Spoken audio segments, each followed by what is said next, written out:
Welcome to this tutorial on landing procedures in the Mirage F1, specifically those performed in visual flight rules conditions. We will go through weight considerations for a successful landing, angles of attack and the use of trimming and throttle inputs to maintain this, use of the sight approach mode, how landing can be performed as a straight-in or by using a pattern approach, and the various parameters that you will need to monitor during landing. Hello fellow virtual aviators, we are back in the caprifoliaceous Mirage F1 and today we'll be looking at putting this unruly aircraft safely back on the ground once more. It is a beautiful day in the Gulf and we are just off the coast of the airsat's paradise that is Dubai. We are heading roughly southwest and will be landing at Al Dhafra Air Force Base. Landing, like many of the elementary maneuvers in the Mirage F1, requires a level of concentration. If you are used to flying aircraft with elaborate fly-by-wire controls, you may need to think again. Landing procedures in the different F1 variants are pretty much the same, so today we'll be using the Mirage F1 CE. To begin with, we'll be demonstrating a straight-in approach. Firstly, ideally, we want our weight to be less than 9,000 kilograms or approximately 20,000 pounds. Obviously, we simply cannot weigh ourselves whilst in the aircraft in the air, so we must make an estimation of this. This we can do by considering our remaining fuel. If we have no external stores after a flight, we ought to be landing with less than 1,200 litres of fuel remaining. This ensures that we are light enough for a slow approach and that our aircraft remains responsive at slow speeds. In exceptional circumstances, we can land with a weight of up to 11,000 kilograms, or approximately 24,000 pounds. These landings, however, are slightly more difficult. So we can see here that as we approach, we will have less than 1,200 litres of fuel in a clean aircraft, meaning we are less than 9,000 kilograms in weight, so we can consider this a normal landing. A summary of other landing parameters can be found at the link in the description.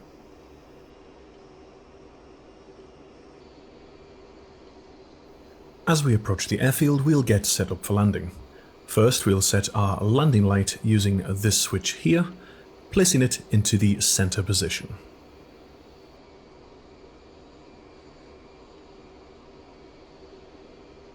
Next, we'll set our sight head to approach mode. This is done by placing our sight selector switch into the forward vector V or velocity vector mode. This will display a velocity vector or flight path marker on our sight to help us gauge our approach. It is also advisable to tune our slaved barometric altimeter to an appropriate pressure setting, either QNH or QFE. For this demonstration, we will use the current QFE of Al Dhafra Airfield, which we will get from air traffic control.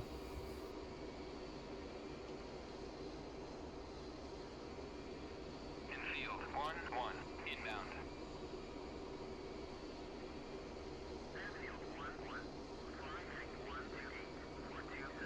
QFE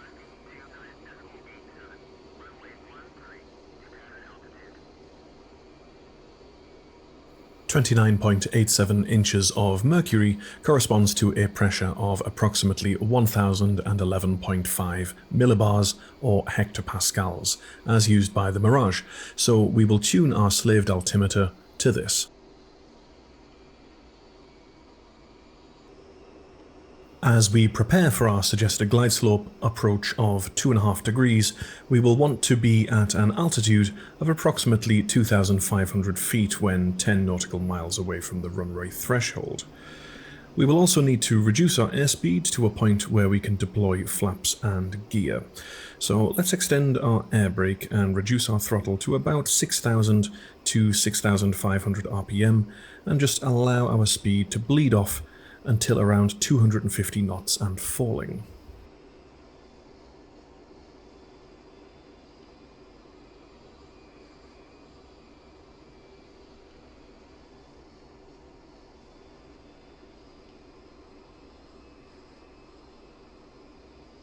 At just below 240 knots, we will extend our flaps, first to half and then to full.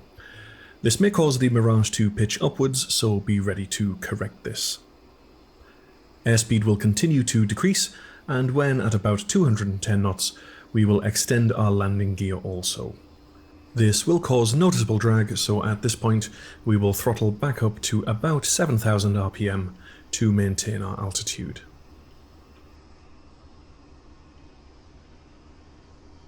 Take this opportunity to check the configuration panel to ensure that the flaps and slats have deployed and that the gear are down and locked. To assist us in monitoring our position, a green smoke plume has been placed at the threshold of the runway, which we can see ahead of us. The important things we need to consider when landing the Mirage F1 are trim and engine RPM, to place us on the correct angle of attack. By doing this correctly, we are said to be on speed for a safe landing. So long as we maintain this, we don't actually need to consider the speed of the aircraft as we approach. Angle of attack is measured on this gauge. For landing, we want this to be between 9 and 11 degrees, which is shown by a green light on the gauge. A good approximate indicator of the glide slope is these two green markers on the sight. We should maneuver the aircraft in such a way as to place these close to the runway threshold. The orange square is our velocity vector, or flight path marker. This indicates where the Mirage is actually heading rather than where it is pointing. This eventually needs to be placed on the runway threshold also. Collectively, we need to manage our throttle and pitch inputs and trim to ensure we descend correctly. First, we will pitch upwards until our angle of attack is 10 degrees, and we can see the green light. This is then trimmed out to reduce pilot workload on the stick. Throttle should be set at 7,300 RPM at this stage. We will then make the most minor of inputs on the stick and throttle to begin to line up our velocity vector with the runway. If the angle of attack increases above 11 degrees, the green light will begin to turn yellow. Combat this by slightly increasing the throttle and trimming down. Should the angle of attack decrease below 9 degrees, the light will begin to turn blue. Decrease the throttle slightly and trim up. A good descent rate should be about 400 to 500 feet per minute, which can be measured on the vertical speed indicator here. And this is looking good, the needle showing minus 400 feet per minute sink rate. The velocity vector is creeping up, so decrease the throttle and retrim for 10 degrees. And that will start to bring it back down. Now that we are well on approach, we will continue to make minor adjustments to our inputs to maintain the correct angle of attack and keep the velocity vector close to the threshold. For a clean aircraft, airspeed should be between 140 and 150 knots, but so long as your angle of attack gauge is reading green, you are on the correct speed. Minor stick inputs in roll may be required to get you centered on the runway. Use minor inputs in pitch also to help steer the velocity vector to the correct position, always trimming out when corrected.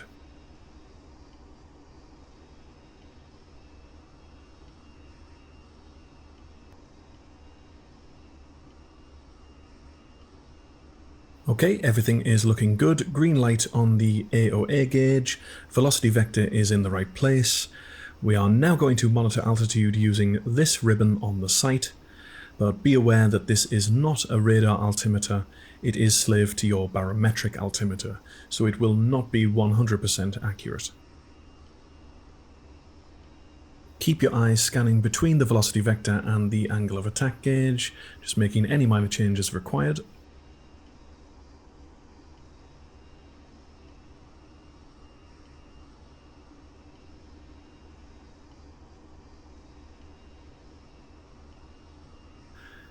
Watching the altimeter ribbon at around about 50 feet, we are going to add a little bit of flare. You can flare up to 13 degrees angle of attack, which is a yellow light on the gauge if necessary. At the same time, we will reduce the throttle ever so slightly and allow the aircraft to touch down. So slight flare, keep the velocity vector below the horizon,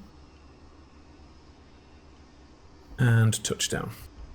If you wish, you can maintain up to 13 degrees AOA for aerobraking, but we'll let the nose wheel touch the ground, throttle to idle, and we'll deploy the drag chute with the lever on the left wall to slow us down. Use gentle rudder inputs to try and maintain a center line on the runway.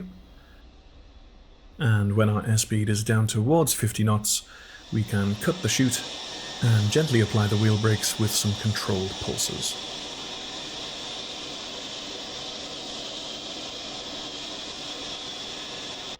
Nose wheel steering high sensitivity on, and we will steer off the runway.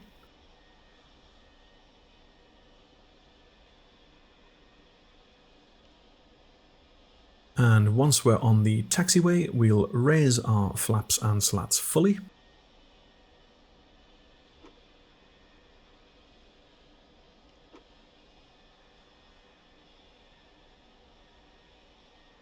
We will set our taxi light forward and proceed to parking.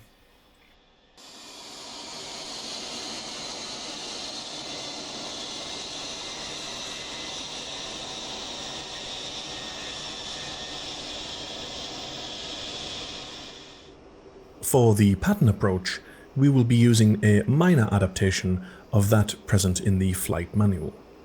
We will approach the runway along its heading at a pattern altitude of approximately 1,500 feet. We should aim to overfly the threshold of the runway at approximately 350 knots. The same initial preparation has already been made. The landing light is set, approach mode on the sight is set. The only difference here is that we are calibrated to QNH on the altimeter rather than QFE. Place the velocity vector on the horizon to help us maintain altitude.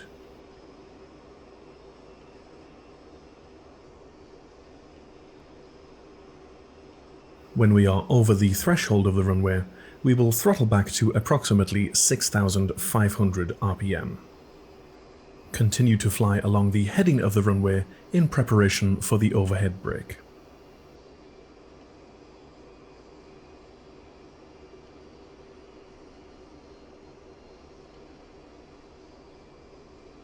When we have flown the length of the runway, we will execute a left-hand overhead brake with a bank angle of approximately 50 to 60 degrees. At the same time, we will use pitch and trim inputs, aiming to keep the velocity vector on the horizon line. Monitor the angle of your turn on the spherical ADI. This brake turn into the downwind leg will bleed off a lot of your speed. Continue turning until you are heading at the reciprocal of the runway, which can be monitored either on the heading tape on the sight, but my preference is to use the IDN navigation indicator. In this example, the reciprocal runway of 13 is 31.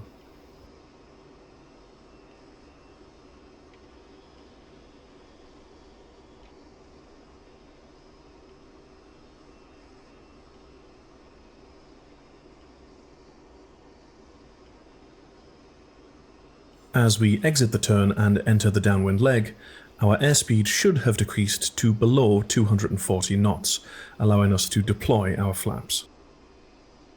As airspeed continues to fall, we can follow this with our landing gear. We'll throttle back up to about 7,000 RPM to counter the drag.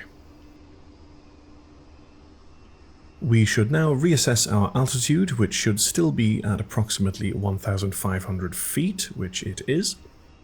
And we will trim out to about 8 degrees angle of attack, or a blue light on the gauge. Try to keep that velocity vector close to the horizon to maintain our altitude.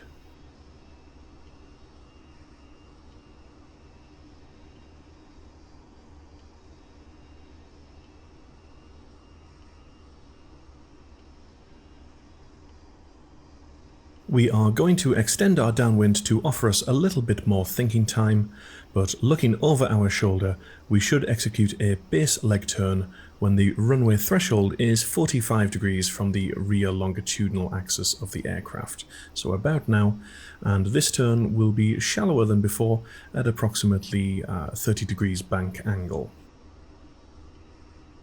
Allow the angle of attack to climb slightly, but we want to place our velocity vector just below the horizon line so we get some descent as we make our turn.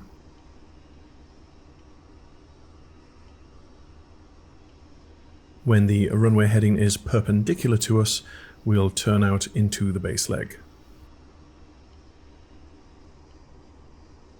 Now, I find that at these slow speeds, the Mirage F1 can turn on a sixpence from base to final, so we will wait until the runway is about 60 degrees relative bearing from us before once again executing a gentle turn at about 30 degrees bank angle, and we're going to intercept the threshold of the runway with the glide slope marker.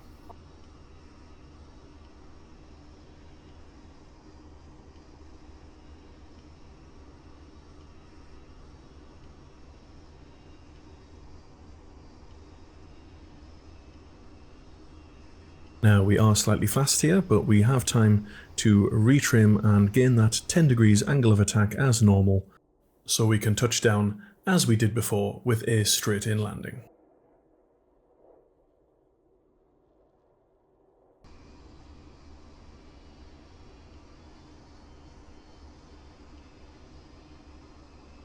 "10 degrees angle of attack." We'll throttle up slightly to bring the velocity vector up.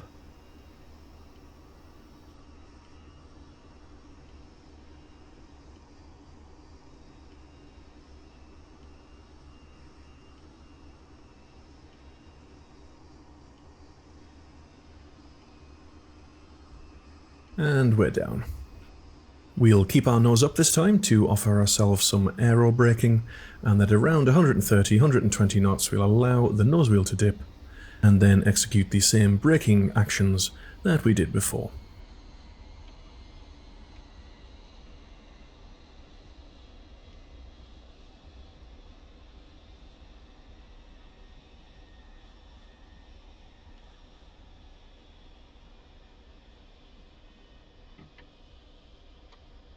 Now, that pattern is not strictly as it states in the manual, but I find that the minor changes to it, as demonstrated there, work best for me. Experiment a little with it to find what works best for you. The key messages are: watch that angle of attack, slow and minor stick and throttle inputs are best, concentrate, anticipate, and don't forget to switch on that NWS high sensitivity before you turn off the runway.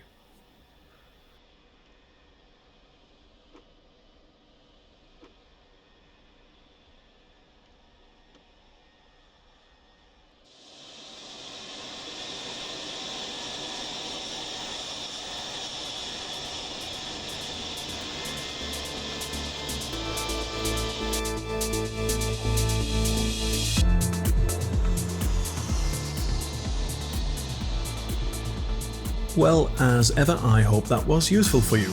Get out there and practice at your favourite airfields, and remember to keep that concentration up. The throttle doesn't respond quickly, so anticipate the changes. If you are wondering, caprifoliaceous means like or pertaining to the honeysuckle plant. With heartfelt gratitude to my patrons, especially Jan11 and Lakota21, and introducing our latest supporter, Helgi Augustsson. Your support will always be thankfully received and faithfully applied.